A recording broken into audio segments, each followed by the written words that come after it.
مرنے والوں کے زندوں پر حقوق، ٹھیک ہے، یا میت کے زندہ لوگوں پر کیا حقوق ہیں۔ قرآن مجید میں اللہ کریم کا ارشاد گرامی ہے جو آیہ کریمہ تلاوت کی، سورہ حشر ہے،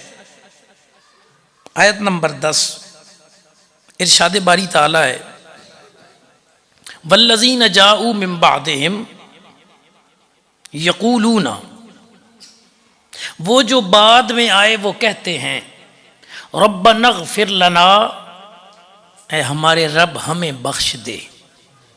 وَلِإِخْوَانِنَا الَّذِينَ سَبَقُونَا بِالْإِيمَانِ،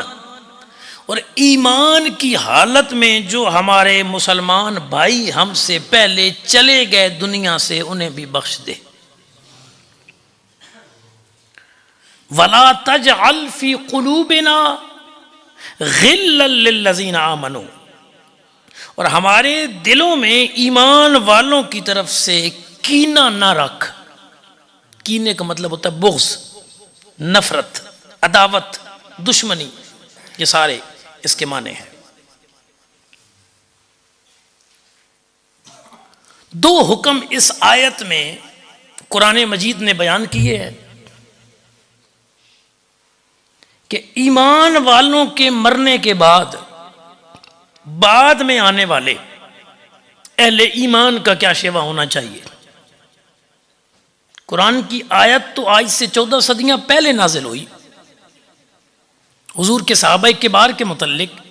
لیکن اس کا حکم عام ہے قیامت تک۔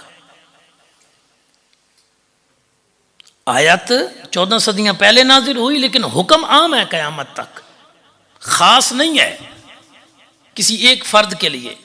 جیسے قرآن میں 14 صدیاں پہلے اللہ پاک کی طرف سے حکم نازل ہوا تھا اقیموا الصلاۃ وآتوا الزکاۃ وارکعوا مع الراکعین، نماز قائم کرو اور زکوٰۃ ادا کرو اور رکوع کرنے والوں کے ساتھ رکوع کرو۔ یہ حکم کب آیا؟ 14 صدیاں پہلے، لیکن حکم عام ہے۔ اس سے مراد صرف وہ لوگ نہیں ہیں جو اس وقت مکہ شریف میں، مدینہ شریف میں، طائف میں، شام میں، حبشہ میں مسلمان رہتے تھے کہ ان کو حکم ہے کہ نمازیں پڑھو، زکاتیں دو اور رکوع کرنے والوں کے ساتھ رکوع کرو۔ نہیں، اس کا حکم قیامت تک ہر مومن کے لیے، اہل ایمان کے لیے عام ہے۔ قرآن کی آیت 14 صدیاں پہلے آئی لیکن حکم قیامت تک ہے۔ اسی طرح یہ جو آیت سورہ حشر شریف میں ہے، خطبے میں تلاوت کی، ترجمہ آپ کو عرض کیا، یہ آیت اس کا حکم بھی قیامت تک عام ہے کہ اہل ایمان جو دنیا سے چلے گئے، قیامت تک جتنے اہل ایمان آئیں گے ان کی پہلی ذمہ داری یہ ہے کہ اللہ کی بارگاہ میں التجا کریں ربنا اغفر لنا ولاخواننا الذین سبقونا بالایمان، یا اللہ ہمیں بھی بخش دے اور ہمارے جو مسلمان بھائی ہم سے پہلے دنیا سے چلے گئے انہیں بھی بخش دے۔ یہ ایک کام ہو گیا۔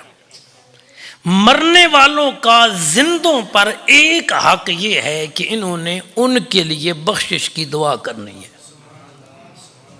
ٹھیک ہے جی، آگے تفصیل اس کی عرض کرتے ہیں۔ دوسرا کام جو اس آیت میں ہے، دوسرا حق جو مرنے والوں کا اس آیت میں بیان ہوا، فرمایا وہ یوں بھی عرض کرتے ہیں وَلَا تَجْعَلْ فِي قُلُوبِنَا غِلًّا لِلَّذِينَ آمَنُوا، اور ہمارے دلوں میں ایمان والوں کے لیے کینہ نہ رکھ۔ اے ہمارے کریم رب، ہمارے جو دل ہیں نا، ہمارے وہ مسلمان بھائی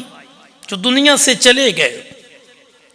ان کے لیے یا اللہ ہمارے دلوں میں کینہ نہ رکھنا، بغض نہ رکھنا، حسد اور نفرتیں نہ رکھنا۔ مطلب کیا کہ یا اللہ ہمارے دل ہمارے مرنے والے مسلمانوں کے لیے ہمیشہ صاف ستھرے رکھنا۔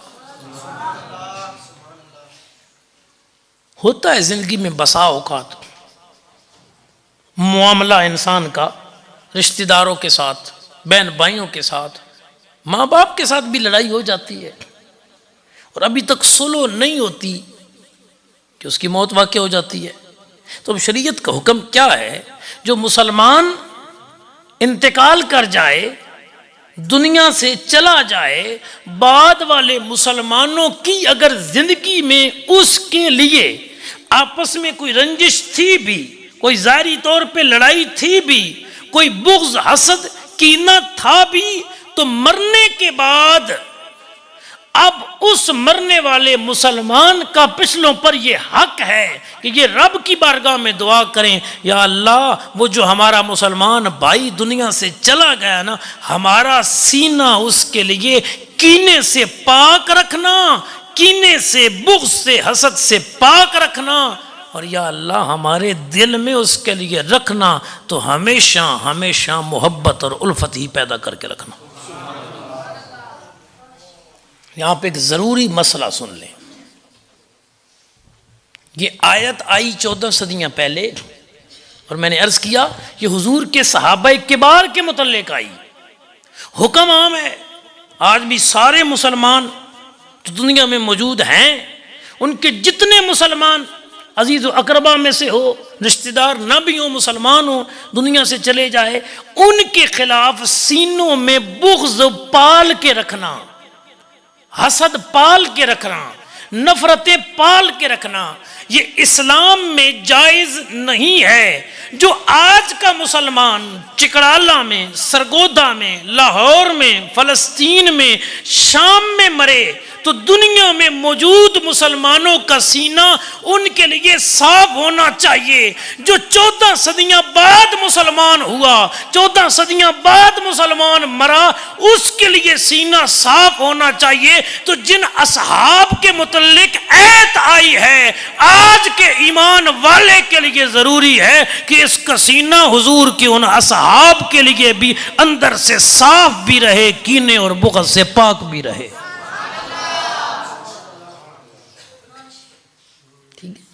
جن کے لیے آیت آئی بطور خاص،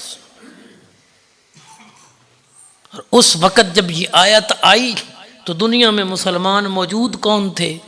آپ اور میں تو تھے نہیں اس وقت۔ جب یہ آیت کریمہ نازل ہوئی اس وقت نبی کریم صلی اللہ علیہ وسلم کی اہل بیت اطہار موجود تھی، حضور کے صحابہ کبار موجود تھے، خود امام الانبیاء صلی اللہ علیہ وسلم موجود تھے جب سورہ حشر کی یہ آیتیں مبارکہ آئی، اور پھر وہ قرآن پر عمل کرنے والے لوگ تھے، آپ کی اور میری طرح کمزور نہیں تھے کہ ادھر سے مسئلہ سنا اور ادھر سے نکال دیا تو یقیناً انہوں نے عمل کیا ہے، جس پہ بہت ساری حدیثیں شاہد ہیں۔ مطلب یہ ہے کہ 14 صدیاں پہلوں کے مسلمانوں کا طریقہ تو یہی تھا کہ آل کا کوئی فرد انتقال کر جائے مسلمان، یا اصحاب کا کوئی فرد انتقال کر جائے مسلمان، تو بعد میں آل کے افراد ہوں مسلمان یا اصحاب کے افراد ہوں مسلمان، وہ دعائیں خیر کیا کرتے تھے، سینوں کو صاف رکھا کرتے تھے، اور یہ دعائیں مانگا کرتے تھے، مالک ہمیں اور انہیں بخش بھی دے اور ہمارے سینے بھی ان کے لیے صاف رکھ۔ اگر آج کوئی اس کے الٹ چل رہا ہے کہ مرنے والے مسلمانوں کے لیے، چاہے وہ اس صدی کے ہوں، وہ پچھلی کے ہوں، یا 14 صدیاں پہلے کے ہوں، ان کے خلاف سینے میں بغض رکھتا ہے تو وہ اسلام اور دین کے 14 صدیاں پہلے والے طریقے پہ، یعنی آل اور اصحاب کے طریقے پہ نہیں چل رہا، کیونکہ آل و اصحاب کا طریقہ یہی ہے کہ مسلمانوں کے لیے بخشش کی دعا بھی کی جائے اور ان کے لیے اپنے سینے پاک رکھنے کی دعا بھی کی جائے۔ اس پر پھر ایک اعتراض وارد ہوتا ہے، پہلے وہ